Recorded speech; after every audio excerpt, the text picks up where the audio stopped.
बिल्कुल। और मजाक बना दिया चुनाव आयोग ने। कभी विज्ञापन निकालते हैं, फिर दूसरे दिन उसी विज्ञापन के खिलाफ खुद ही स्टेटमेंट दे देते हैं। ये चुनाव आयोग तो मुझे लगता नहीं कि इन्हें कुछ हवा भी है, होश भी है कि कर क्या रहे हैं, कि ऐसे करना चाहिए।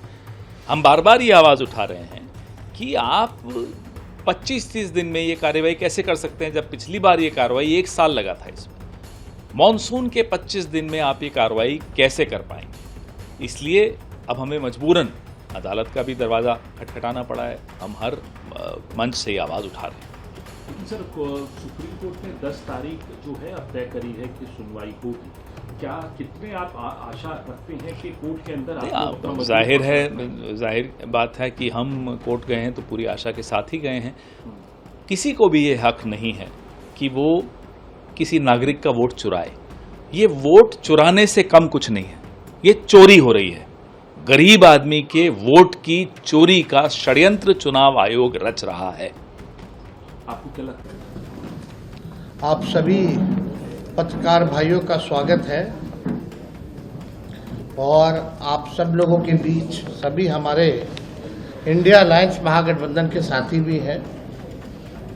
और आज का जो प्रेस कॉन्फ्रेंस जो है महत्वपूर्ण विषय को लेकर के है। आप सब लोगों को पता होगा कि परसों हम लोग जो है 5 जुलाई को इलेक्शन कमीशन गए थे, वहाँ अपनी बात को हम लोगों ने रखा और मजबूती के साथ जो है जो भी शंकाएं थी, सवाल था, इलेक्शन कमीशन के जो बिहार के जो हेड है उनके सामने हम लोगों ने रखा। लेकिन चिंता इस बात की है कि कोई सवाल का कॉन्क्रीट जो जवाब आना चाहिए, स्पष्टीकरण जो आना चाहिए, क्लैरिटी जो होना चाहिए, वो हम लोगों को अब तक नहीं मिला है। हमारा डेलीगेशन दिल्ली में भी गया इलेक्शन कमीशन, बिहार में भी, पटना में भी हम लोग गए, लेकिन सवाल का जवाब हम लोगों को नहीं मिला। हालांकि आप सब लोग जानते हैं कि पटना का जो इलेक्शन कमीशन है बिहार का, वो निर्णय लेने योग्य नहीं है, उनको अधिकार नहीं है। वो केवल जो है पोस्ट ऑफिस जैसा काम करते हैं। हमारे सवालों को दिल्ली भेजा गया, यानी दिल्ली में जो बैठे इलेक्शन कमिश्नर्स हैं, अब तक ऐसा क्यों नहीं हुआ कि विपक्ष के सवाल को, जनता के सवाल को आकर एक बार भी अगर प्रेस कॉन्फ्रेंस करके सारी बात को स्पष्ट कर देते, क्लियर कर देते, कोई कंफ्यूजन नहीं रहता। लगातार आप सब भी मीडिया के लोग जो हैं जनता के बीच जा रहे हैं और जनता का ये कहना कि हमारे पास जो 11 डॉक्यूमेंट जो मांगे गए हैं वो डॉक्यूमेंट नहीं है। हमारे पास आधार कार्ड है, हमारे पास राशन कार्ड है, हमारे पास मनरेगा कार्ड है, यही बिहार के गरीबों के पास उपलब्ध है। यानी स्पष्ट है कि जिनका 11 दस्तावेजों में से नहीं होगा उनका जो है नाम काट दिया जाए। 6 जुलाई यानी कल इलेक्शन कमीशन ने फेसबुक पे और अखबारों में एडवर्टाइजमेंट निकाला, उस पर भी हम लोग आएंगे, अपनी बात को रखेंगे। लेकिन चुनाव आयोग एक दिन में 3 अलग अलग दिशा निर्देश जारी करता है।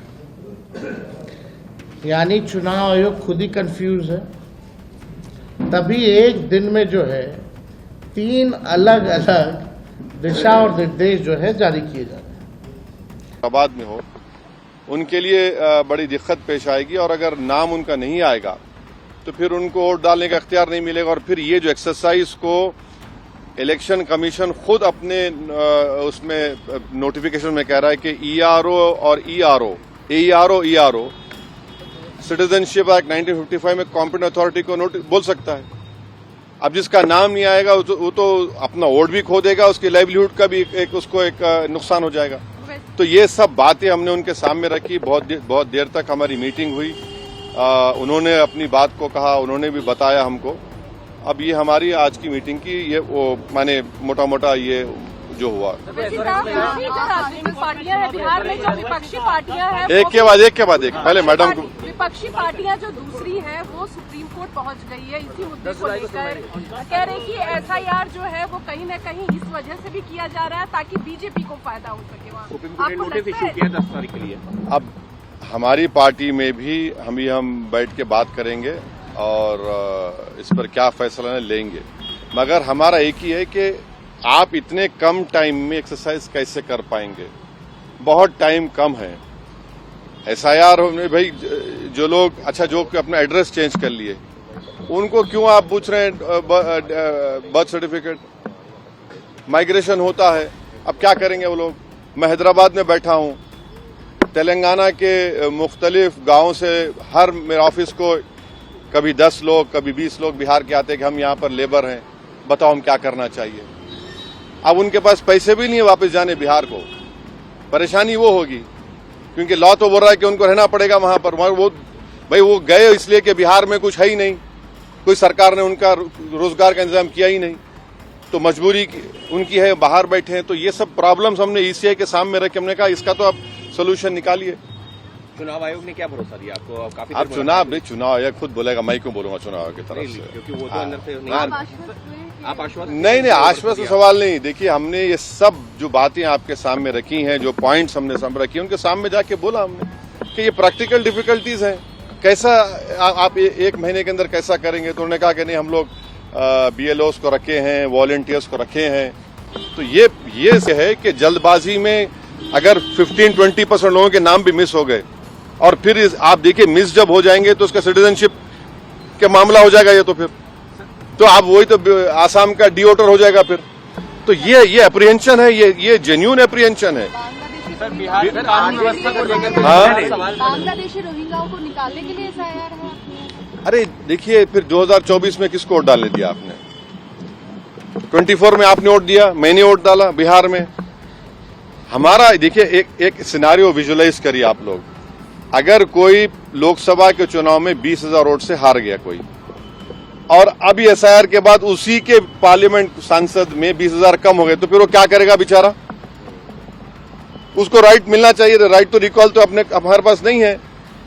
तो इसीलिए हम कह रहे हैं हम एसआईआर के खिलाफ नहीं है, आप टाइम दीजिए ना। विपक्ष कह रहा है देखिए चुनाव से पहले वोटर वेरिफिकेशन होता ही है, ये प्रक्रिया है।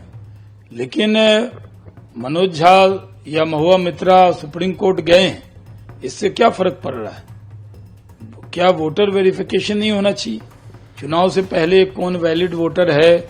जो वोटर कई लोग होते हैं जिनका देहांत हो जाता है, कई लोग हैं जो कई जगह के वोटर होते हैं, एक जगह नाम रखते हैं दूसरी जगह कटवाते हैं।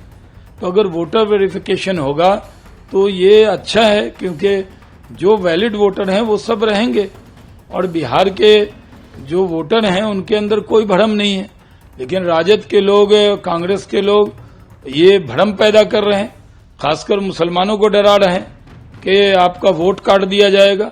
इस तरह की कोई बात नहीं है, किसी को भी डरने की जरूरत नहीं है। वोटर वेरिफिकेशन होगा, जो वैलिड वोटर होंगे वो वोट डालेंगे।